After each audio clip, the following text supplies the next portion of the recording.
Praise the lord. Guntur పట్టణ పరిసర ప్రాంత ప్రజలందరికీ గొప్ప శుభవార్త.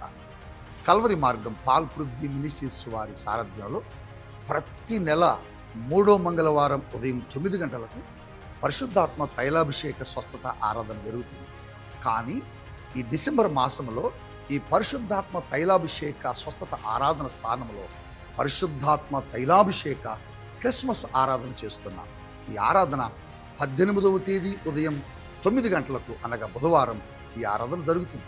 స్థలం వెంకటేశ్వర విజ్ఞాన్ మందిర్, గుంటూరు మార్కెట్ దగ్గర, గాంధీ పార్క్ ఎదురుగా. ఈ ఆరాధనకు మీరు కుటుంబాలతో కలిసి రండి. క్రిస్మస్లో ఉన్న ఆనందాన్ని పొందుకునండి. వచ్చిన ప్రతి ఒక్కరకు తైలాభిషేకం జరుగుద్ది.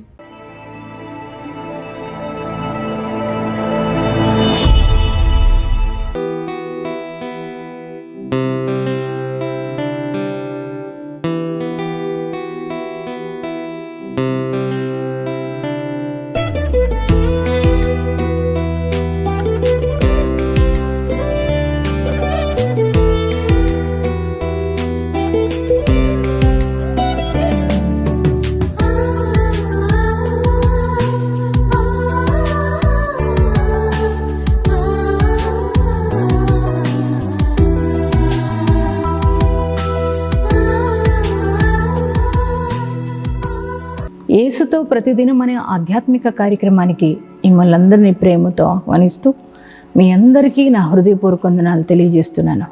ప్రియ దేవుని బిడ్డ, లేచి ఉన్నారా? ఉదయకాలం మీరు ప్రార్థించి ఉన్నారా? వాక్యాన్ని చదివి ఉన్నారా? మరి ప్రతి ఉదయం దేవుడిచ్చే వాగ్దానాలు మరి విని విడిచిపెడుతున్నారా?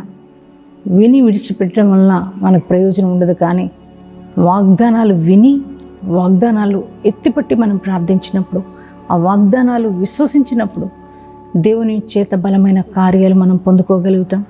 ప్రియ దేవుని పిల్లలారా, మరి ఈ ఉదయకాలం కూడా దేవుడు తన యొక్క శ్రేష్టమైన వాగ్దానం ద్వారా మనల్ని ఎంతగానో బలపరచాలని ఆశతో చక్కటి వాగ్దానాన్ని మనకిచ్చి ఉన్నారు. ఆ వాగ్దానం ఏమిటో చూద్దామా? యెషయా గ్రంథము 56వ అధ్యాయము 7వ వచనాన్ని చదువుకుందాం. నా ప్రార్థనా మందిరములో వారిని ఆనందింపజేసేదను. Praise the lord. హల్లెలూయా. ప్రియ దేవుని బిడ్డ, ఈ రోజున మనిషి జీవితాల్లో ఎంతెంతో సంపాదించుకుంటున్నారు, ఎంతో ధనం ఉంటుంది. మరి ప్రతి వారి కుటుంబంలో మరి ఎంతో శ్రేష్టమైన ధనధాన్యాలు ఉంటున్నాయి, మరి ఎంతో సమృద్ధి ఉంటుంది. అయినప్పటికీ కూడా చాలామంది జీవితాల్లో ఈరోజు లేనిది ఏంటంటే ఆనందం అనేది వారి జీవితాల్లో ఉండటం లేదు. ఎంతో హోదా సంపాదించుకున్నా, ఎంతో పేరు సంపాదించుకున్నా మరి ఆనందాన్ని ఈరోజు పొందుకోలేని వారు ఎంతోమంది ఉన్నారు. ప్రియ దేవుని బిడ్డ, ఈ వాగ్దానం చూస్తున్న మీ జీవితాల్లో కూడా ఒకవేళ ఆనందం లేదా, మీ యొక్క కుటుంబంలో ఎంతో సమృద్ధి ఉంది, కానీ మరి అయినా కూడా నీ జీవితంలో ఆనందం లేదా, ఒకవేళ నీకున్న కష్టాన్ని బట్టి, నీకున్న వేదనను బట్టి, మరి నీకున్న శ్రమను బట్టి, నీ శరీరంలో ఉన్న అనారోగ్యాన్ని బట్టి ఒకవేళ ఆనందాన్ని కోల్పోయి ఉన్నావా? మరి ప్రతిరోజు వేదనతో, బాధతో, కన్నీటితో, దుఃఖంతో ఉన్నావా?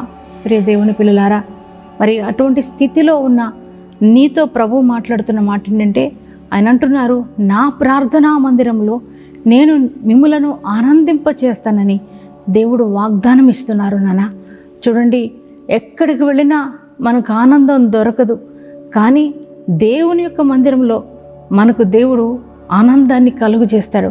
మనకున్న ప్రతి ఒక్క కష్టం నుంచి, నష్టం నుంచి, వ్యాధి బాధల నుంచి, శ్రమ నుండి, నింద నుండి, అవమానం నుండి మరి ఆయన విడిపించి మన జీవితానికి మరి సంతోషాన్ని, ఆనందాన్ని దేవుడు మాత్రమే కలుగు చేయగలడు.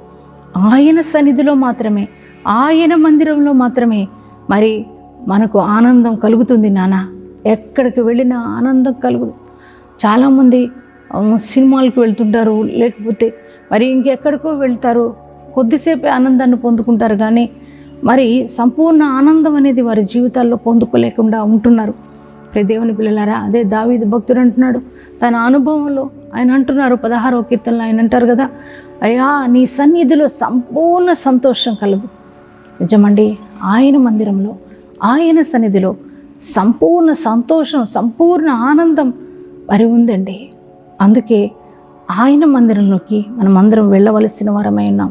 ప్రభువారు అంటున్నారు, నా ప్రార్థనా మందిరంలో నేను వారిని ఆనందింపచేస్తానని.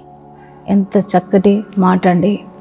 మనకు ఆనందం దొరకాలంటే ఒకటే ఒక స్థలం ఏంటంటే అది దేవుని మందిరం.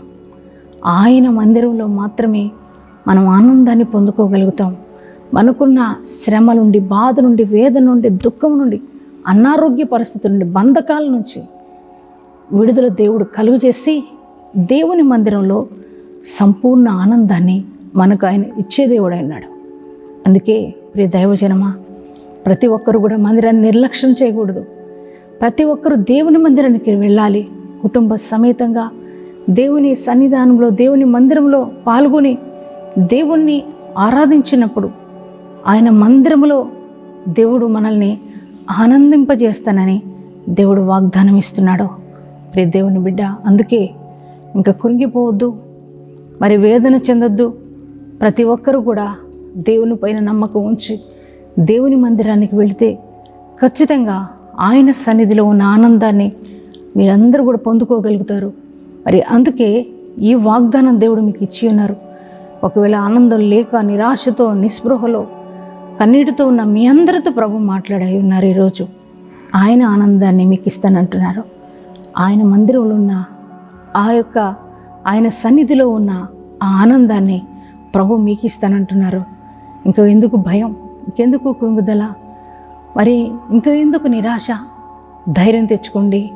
ఈ వాగ్దానాన్ని మీ హృదయంలోనికి రిసీవ్ చేసుకొని దేవుని మందిరాన్ని నిర్లక్ష్యం చేయకుండా ప్రతి వారం దేవుని మందిరానికి వెళుతూ ఆయన మందిరంలో ఉన్న సంపూర్ణ ఆనందాన్ని మీరందరూ కూడా పొందుకొనండి. అట్టి కృప దేవుడు మీకు అందరికీ అనుగ్రహించునుగాక. ప్రార్థన చేసుకుందామా. మహాగణుడా, పరిశుద్ధుడా, కృపామయుడా, మీకే వందనాలు, స్తోత్రాలయ్యా. ఈ ఉదయకాలపు వేళ మీరిచ్చిన శ్రేష్టమైన వాగ్దానాన్ని బట్టి నీకే కృతజ్ఞతా స్తోత్రాలు చెల్లిస్తున్నామయ్యా.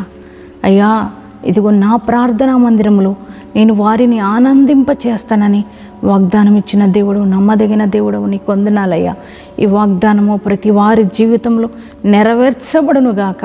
తండ్రి, వాగ్దానం చూస్తున్న బిడ్డలు అయ్యా, ఇదిగో తండ్రి, వారి కుటుంబాల్లో శోధనలో ఉన్నారేమో, బాధలో ఉన్నారేమో, అనారోగ్యాలతో బాధపడుతున్నారేమో, బంధకాల్లో ఉన్నారేమో, అయ్యా అప్పు సమస్యలో ఉన్నారేమో. తండ్రి, ప్రతి ఒక్కరిని మీరు దర్శించండి ప్రభా.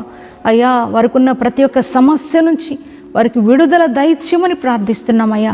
అయ్యా, కోర్టు కేసుల్లో బిడ్డలకు న్యాయం జరిగించండి అయ్యా. అయ్యా, చెదిరిపోయిన వారి కుటుంబాలను కట్టండి అయ్యా.